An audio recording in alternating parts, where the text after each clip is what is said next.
यह कहानी एक गरीब लड़के की है जिसके पास बचपन में साइकिल भी नहीं थी, लेकिन आज वह कंपनी जो उसने बनाई हर मिनट में करीब 2 करोड़ रुपए कमाती है।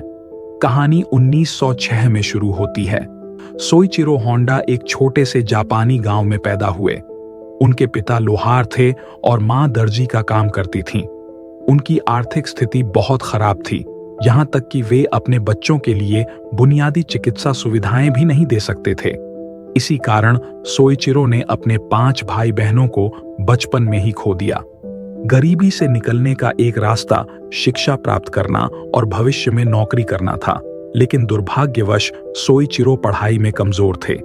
लेकिन एक उम्मीद अभी बाकी थी और वह थी मशीनों की दुनिया। बचपन में वे अपने दादा के साथ एक चावल की चक्की पर जाया करते थे। इस चक्की की खास बात यह थी कि वहां एक पेट्रोल से चलने वाला मोटर लगा था, जो उस समय बहुत दुर्लभ था। उस मोटर की आवाज, उससे निकलने वाला धुआं और पेट्रोल की महक उन्हें बहुत आकर्षक लगती थी। वहीं से उनके दिल में मशीनों के प्रति जुनून पैदा हुआ। जब वे 11 साल के थे तो उनकी जिंदगी में एक ऐसी घटना घटी जिसने उनके जुनून को एक नई दिशा दी। पहली बार उन्होंने एक कार देखी। जैसे ही उन्होंने कार देखी, बिना कुछ सोचे समझे उसका पीछा करना शुरू कर दिया। जब कार कुछ दूर जाकर रुकी तो उसमें से थोड़ा सा पेट्रोल जमीन पर गिर गया। सोइचिरो ने झुककर पेट्रोल को सूंघा और अपने हाथों पर मल लिया। उसी क्षण उन्होंने तय कर लिया कि एक दिन वे अपनी खुद की कार बनाएंगे।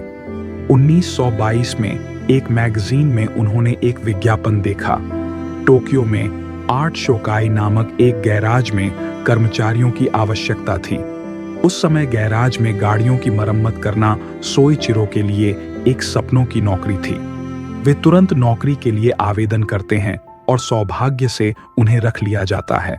वे सिर्फ 14 साल के थे जब उन्होंने अपनी किस्मत आजमाने के लिए टोक्यो का सफर शुरू किया, लेकिन हकीकत कुछ और ही थी। मालिक ने उन्हें सिर्फ सफाई और बच्चों की देखभाल का काम दिया। कई महीने बीत गए, लेकिन उन्हें गाड़ियों को छूने तक की अनुमति नहीं मिली।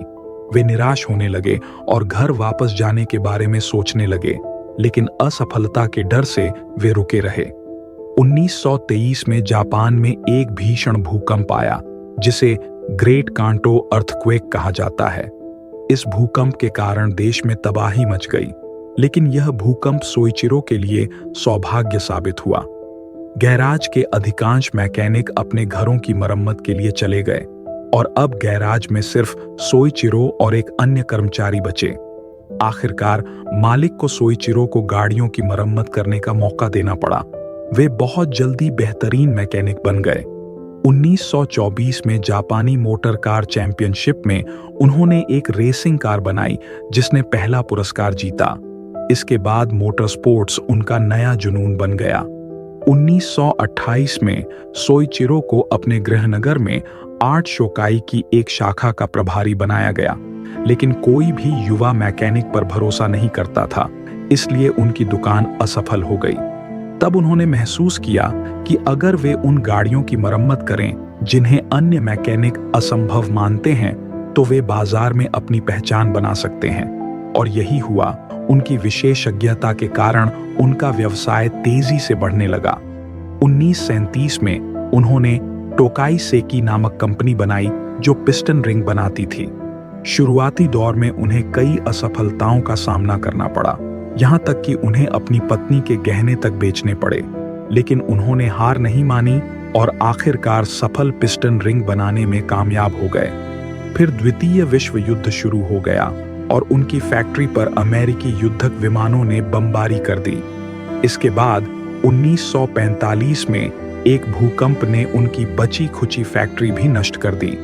इस नुकसान के बाद उन्होंने अपनी कंपनी की बची खुची संपत्ति बेच दी और आराम करने का फैसला किया। लेकिन फिर उन्हें एक पुराना जापानी सैन्य जनरेटर मिला, जिसने उनके दिमाग में एक नई कंपनी शुरू करने का विचार पैदा किया। युद्ध के बाद जापान में पेट्रोल की भारी कमी थी और ज्यादातर लोग साइकिल से यात्रा करते थे। सोइचिरो ने इस सैन्य इंजन को साइकिल में जोड़ दिया और एक कम लागत वाली मोटरसाइकिल तैयार की। यह तुरंत सफल हो गई। 1948 में उन्होंने होंडा मोटर कंपनी की स्थापना की और 1949 में अपनी पहली पूर्ण मोटरसाइकिल ड्रीम बनाई। यह असफल रही, लेकिन उन्होंने हिम्मत नहीं हारी। 1958 में उन्होंने सुपर कब लॉन्च किया, जो एक साधारण, सस्ती और उपयोगी मोटरसाइकिल थी। यह जापान की सबसे ज्यादा बिकने वाली मोटरसाइकिल बन गई। 1960 के दशक में होंडा ने अमेरिका में अपनी बाइक बेचने का फैसला किया, लेकिन वहां मोटरसाइकिल को गुंडों की सवारी माना जाता था। होंडा ने एक चतुर मार्केटिंग अभियान चलाया जिसका नारा था, होंडा पर आप सबसे अच्छे लोगों से मिलते हैं। इससे अमेरिकी जनता में मोटरसाइकिल की धारणा बदल गई और होंडा की मोटरसाइकिलें लाखों की संख्या में बिकने लगीं। अब समय था कि सोइचिरो अपना बचपन का सपना पूरा करें और अपनी कार बनाएं।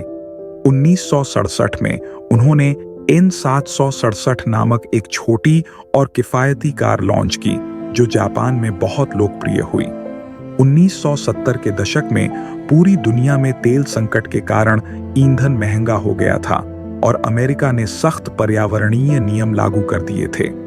जहां अन्य कार कंपनियां अदालतों में केस कर रही थीं, वहीं होंडा ने एक नया, कम प्रदूषण फैलाने वाला CVCC इंजन बनाया। 1775 में उन्होंने इस इंजन को होंडा सिविक में लगाया, जो न केवल पर्यावरण के अनुकूल थी बल्कि ईंधन बचाने वाली भी थी। यह कार एक वैश्विक सफलता बन गई और आज भी होंडा सिविक दुनिया भर में बिक रही है। सोइचिरो होंडा ने कहा था, सफलता 99% असफलताओं का परिणाम। अगर आपको आज का वीडियो पसंद आया हो तो कृपया हमारे YouTube चैनल को सब्सक्राइब करें ताकि आप हमारे आने वाले वीडियो को मिस न करें।